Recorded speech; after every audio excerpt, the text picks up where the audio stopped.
Warning! Kinda Murdery contains adult themes, explicit language, and descriptions of violence. It is not suitable for anyone, and we recommend you stop listening now.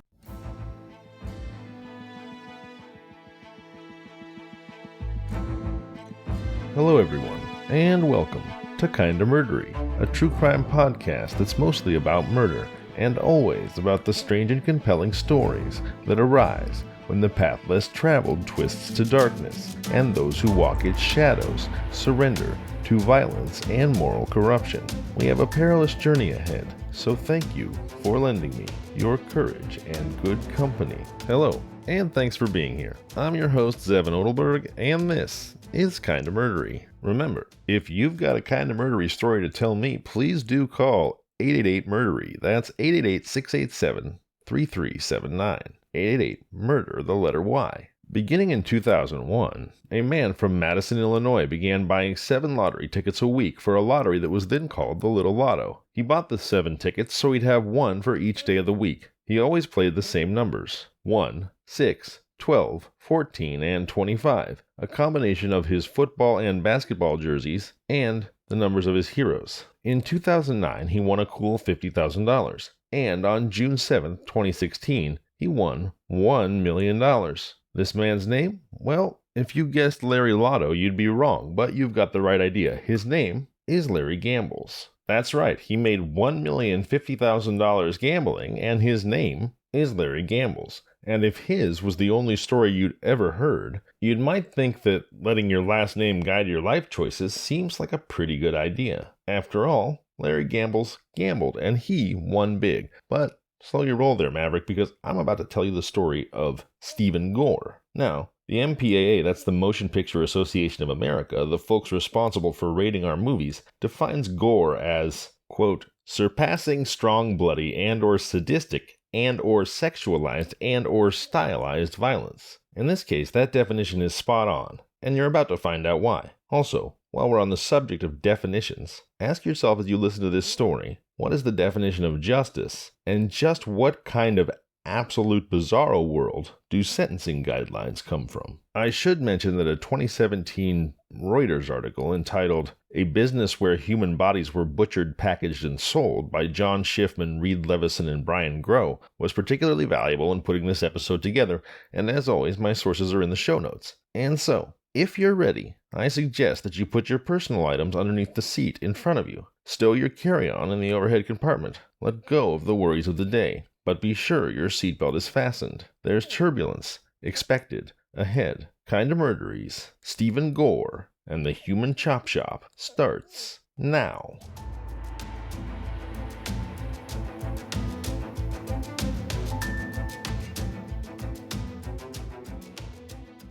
Warning: this story contains graphic content, and it is not for the faint of heart or stomach. The Biological Resource Center, or BRC, was a for-profit body donation company operated by Stephen Gore from 2004 until it was raided by the FBI in 2014. The company was housed in a 9,000 square foot building once occupied by an insurance agency. It was a one-story facility near 2 interstate highways and the Phoenix, Arizona airport. From 2005 until early 2014, court records show that Biological Resource Center, BRC, received about 5,000 human bodies and distributed more than 20,000 body parts. BRC accepted donations of bodies after people died. The company gave donors and their families free transportation services to pick up the body, plus free cremation. One of the problems was that some families thought that a body donation meant their loved ones' bodies were being given to charity to help with disease research. Some mistakenly thought the Biological Resource Center would be donating their loved ones' organs, not knowing that organ donation and body donation are not the same thing.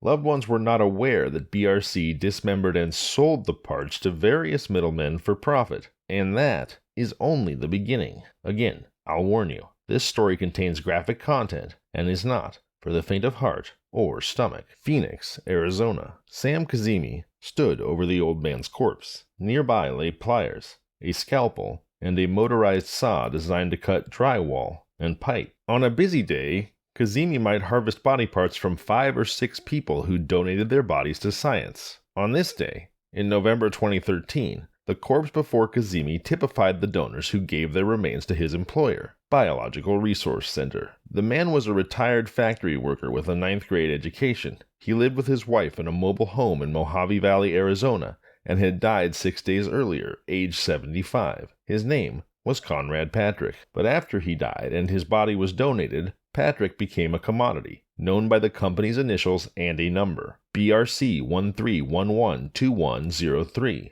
A review of thousands of internal BRC records and confidential law enforcement documents containing profiles of Patrick and 2,280 other donors reveals invoices and inventories for thousands of body parts harvested from these people. They show how their bodies were dissected, which body parts were sent where, and why the buyers obtained them. Kazemi helped cut up and package Patrick into 7 pieces. BRC shipped Patrick's left foot to a Chicago area orthopedic lab. His left shoulder was sent to a Las Vegas company that holds surgical seminars. His head and his spine went to a project run by the U.S. Army, and Patrick's external reproductive organs were sent to a local university. His right foot and left knee were placed in the company's freezers, where they became part of BRC's $1 million inventory of flesh and bone. America's body trade, a little-known and virtually unregulated industry, includes businesses like BRC, which call themselves non-transplant tissue banks. They're also known as body brokers. The operations can resemble meatpacking plants. At BRC, body parts from heads to fingernails were harvested and sold. On Saturday mornings, Kazemi taught college students how to dismember cadavers in the company lab. He also starred in a grisly training video demonstrating how to carve out a man's spine using a motorized saw. Documents obtained by Reuters, along with dozens of interviews with investigators, former BRC workers, and the family of donors, offer an unparalleled look at how one of America's major body brokers operated. The records also reveal how little the government or the donors themselves understood about what was happening at the company, and show in graphic detail how a cadaver becomes a commodity. For $607, BRC sold the liver of a public school janitor to a medical device company. The torso of a retired bank manager bought by a Swiss research institute fetched $3,191. A large Midwestern healthcare system paid $65 for 2 femoral arteries, one from a church minister, and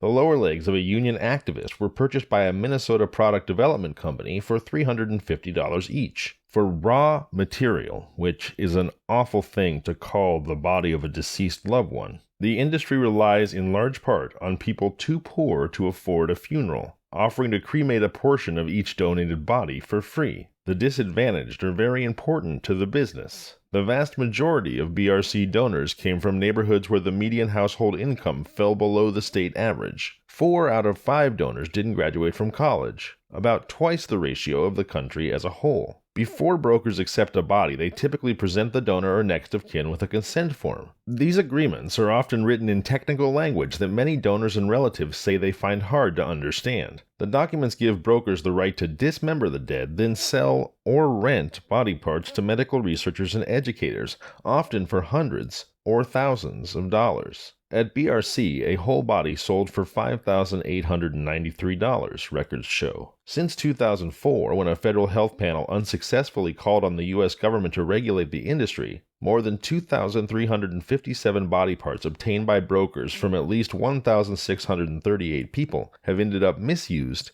abused, or desecrated. And those figures are believed to be vastly understated. The extent of BRC's operation surprised even investigators who raided the Phoenix-based company in 2014. There, agents discovered 10 tons of frozen human remains, 1,755 total body parts that included 281 heads, 241 shoulders, 337 legs, and 97 spines. Applying a state forfeiture law, authorities hauled away the contents of BRC's freezers, filling 142 body bags. One bag held parts from at least 36 different people. The seizure was so large that officials struggled to properly handle the body parts. When plans to cremate the remains stalled, officials brought 3 walk-in freezers to a military base and stacked the body bags inside, one on top of another. Parts from 851 different people remained in those freezers for almost 3 years before they were cremated. The raid on BRC was part of a broader federal probe into the suspected practices of one of BRC's clients, Arthur Rathburn, a Detroit body broker. Rathburn had pleaded not guilty to charges of defrauding customers. During a 2013 search of Rathburn's warehouse, federal agents found rotting body parts along with 4 preserved fetuses. It's not clear how Rathburn acquired the fetuses or what he planned to do with them. He was indicted for allegedly selling diseased body parts without warning buyers, and in 2018 he was convicted and sentenced to 9 years in prison. But we'll talk about Arthur Rathburn a little more later. In addition to Rathburn and others, BRC also sold body parts to U.S. Army contractors for military experiments. A Pentagon spokeswoman said BRC provided the body parts under false pretenses, misleading the Army that consent had been secured for donors to be used in destructive tests. Among the parts BRC sold for the Army experiments were the heads and spines of Conrad Patrick and Leon Small, a 71-year-old retiree who had once managed a furniture factory. On the consent forms Patrick and Small signed, each man checked a box stating that he did not wish to be used in military or destructive tests. But just days after Patrick and Small died, a BRC employee called their widows and persuaded them to amend the forms so their husbands could be used by the military. The widows said the calls came during a traumatic time. "I didn't understand what they were talking about," Donna Patrick said, "but I said okay." Bodies or parts from at least 20 BRC donors were used without their consent in Army experiments. Parts from Small and Patrick, however, were not. The military halted testing when it learned of the raid at BRC. The shoulders of both men were sent to a for-profit surgical training company in Nevada. The widows, Karen Small and Donna Patrick, are among 24 next of kin who said they were surprised to learn that BRC profited from a relative's donated body. "They prey on people that have no money, that are poor, and that have no insurance, like us," Patrick said. Family members of some donors said BRC employees led them to believe body donation was regulated by federal and state authorities, and that selling body parts is illegal. Based on those pitches, the relatives said they believed the remains wouldn't be sold. In truth, there are virtually no regulations on the body trade, which is why Rathburn was convicted of defrauding buyers and not of selling bodies. "It's a horrible thing," Karen Small said. "It's sick." BRC owner Stephen Gore said in a statement that his employees took great care to ensure that donors and their families were well informed about the process. He would later acknowledge that he relied on books and the internet for instruction on how to handle the bodies he sold. In 2012, BRC hired lab tech Kazemi. He earned $21 an hour. Before joining the company, his resume shows that he spent the previous decade working as a real estate agent, a waiter at Morton's Steakhouse, and a manager for an Olive Garden restaurant. When he arrived at BRC, he was 35 and had just graduated from Arizona State University with a degree in kinesiology, the study of body movement. At ASU, he was a teaching assistant in an anatomy lab. In 2013, Kazemi starred in a BRC instructional video. It opens with a jarring title, punctuated for emphasis. Quote, "Stripped cervical spine!" Unquote. As part of the instructional video, Kazemi and an assistant used a construction saw to help cut up a corpse. The video begins with a close-up of Kazemi wearing a mask, gloves, goggles, and a surgical gown. Then it pulls back to reveal a body face down on a table. The man's shoulders and arms have already been sheared off. The head lolls from side to side until Kazemi holds it still. With a scalpel, he makes incisions along the neck and back, then peels away the man's skin and scalp. About 7 minutes into the video, Kazemi picks up a construction saw. "On this one," he says of the cadaver, "we're using a sturdy, thicker 9-inch blade. You want to make sure that the blade is long enough to reach from ear to ear across the back." In an interview, Kazemi described the video as clinical and, quote, "not disrespectful to donors," quote, "in any way. It was meant for internal use only." Kazemi also said that he did not know how BRC acquired donors or where body parts were shipped. In hindsight, he admits that using a motorized saw was wrong because it cannot be cleaned well enough to avoid spreading diseases. "Would I do something like this now that I know better? No," Kazemi said. "But at the time, that's what was provided to me." 2 retired investigators for the Arizona Attorney General said even veteran prosecutors recoiled when they viewed the 24-minute video. "It was like a homemade horror movie," said Charles Luftus, a former assistant chief agent. "It's not how you treat human beings. You don't just throw them in a bunch of body bags and then throw them into a freezer like a pile of garbage." "I couldn't sleep at night after seeing that," said Matthew Parker, another former agent with the Arizona Attorney General's office. Parker retired with a disability, post-traumatic stress disorder related to his work on the case. "It looked like a junkyard chop shop where they're just ripping things apart," Parker said. As for Kazemi, he also spent Saturdays at BRC's lab teaching college students about dissection. On one Saturday in late 2013, Arizona State University junior Emily Glynn said she showed up for her first day at the lab. She was majoring in nutrition. I was really surprised when I got the internship because I didn't have any experience, said Glynn, then 20. I just went in the first day and learned things on the job. That first day, under Kazemi's direction, interns used pliers to remove fingernails from donors, Glynn recalled. I don't want to say it was barbaric, but it was weird, she said. One day I found myself holding the hand of a 70-year-old woman, and I felt like I needed to apologize to her, to say, I'm sorry. Neither Glynn nor Kazemi knew how the fingernails were used, they said, and invoices for that order could not be located. But fingernails from 22 other donors were identified that were sold by BRC. They went to a North Carolina bioengineering research company called Psychon Innovation. Psychon CEO Randy McClellan said he was unaware that BRC was raided by the FBI. He said his business helps companies study how products enter the bloodstream through fingernails, like new cosmetics that go on your skin, he said. On another Saturday, Glynn said Kazemi gathered the interns around the body of a different elderly woman and said to her, Emily, you've never cut off a head before and everyone else has, so do you want to try it?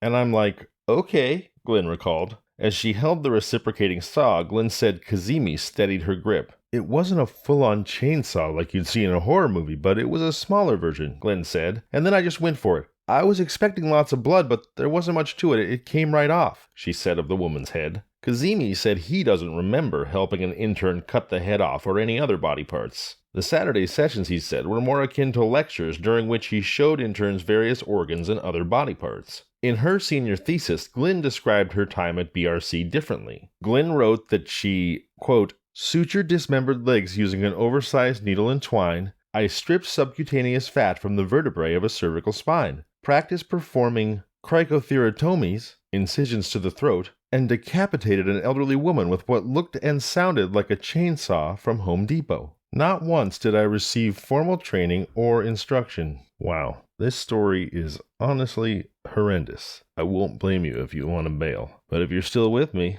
well, let's keep pushing the envelope on human depravity. This is kind of murdery after all. And it's time to move this story into its next phase, middlemen. You see, BRC's customers were not always directly acquiring body parts from the broker for their own medical education, research, or training programs. According to invoices, some customers were middlemen, brokers who resold or leased body parts originally donated to BRC. The consent forms gave BRC the discretion to choose its customers, but the forms did not state that the body parts could be resold by third parties. In 2012 and 2013, BRC sold at least 961 body parts, including at least 224 human heads, to 3 such middlemen. One was Innoved Institute LLC, a Chicago area medical lab provider that also supplies human body parts. Innoved was among BRC's best customers. It received 32 shipments with 277 body parts. Another was the previously mentioned Rathburn, a Detroit area broker who was subsequently sentenced to 9 years in prison for defrauding his customers and knowingly passing bodies that were infected with HIV,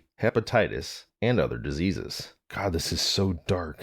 A third middleman was Biological Resource Center of Illinois, another Chicago area broker, better known as BRC-IL. It received at least 658 body parts from BRC. BRC-IL operated independently from BRC, which was based in Arizona. But it was also raided by FBI agents as part of the federal probe into suspected fraud against donors and customers. No one from BRC-IL was charged with the crime. One of the shoulders shipped to BRC-IL came from the body of Robert Louis DeRozier, a casino security employee. He died at age 64 after a long battle with diabetes. His widow, Tama DeRozier, lives in a mobile home park in Mojave Valley, Arizona. She said her husband donated his body hoping it might contribute to diabetes research. She did not expect anyone to make money selling his remains. Instead of helping with diabetes research, Robert DeRozier's remains were sold. That's morbid, his widow said. Greed is a terrible thing. Russell Parker Jr., who helped care for his dying brother Todd, said he was surprised to learn from a reporter that BRC sold Todd's right knee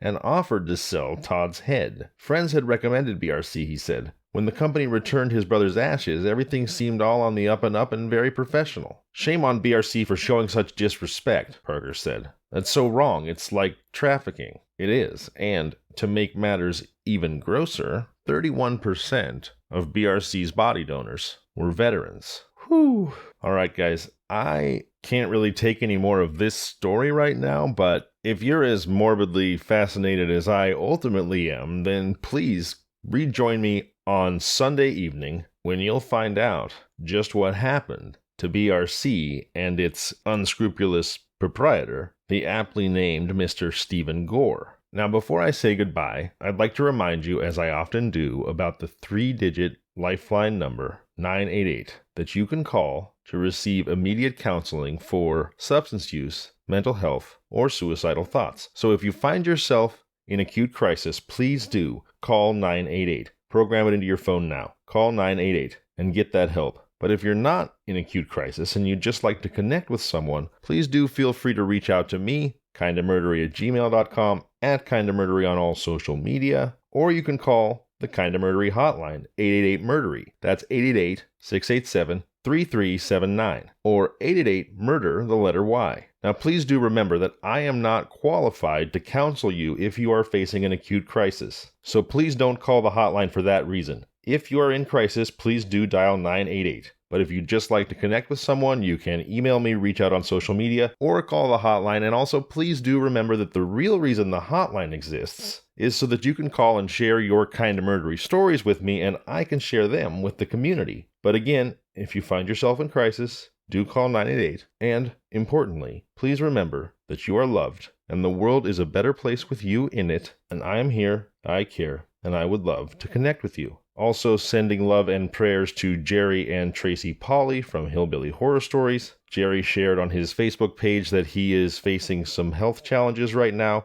and both Jerry and Tracy have meant so much to me and to the Kinda Murdery podcast that I would just like to send my love and prayers to them. All right, again, if you've got a Kinda Murdery story to tell me, please do call 888-MURDERY. That's 888-687-3379 or 888-MURDER, the letter Y. And if you enjoy the show and you have a second, I'd love it if you'd leave me a 5-star review. I look forward to reconvening with each and every one of you this Sunday, February 5th, for part 2 of Stephen Gore and the Human Chop Shop. I'm Zevin Odelberg, and this has been Kinda Murdery.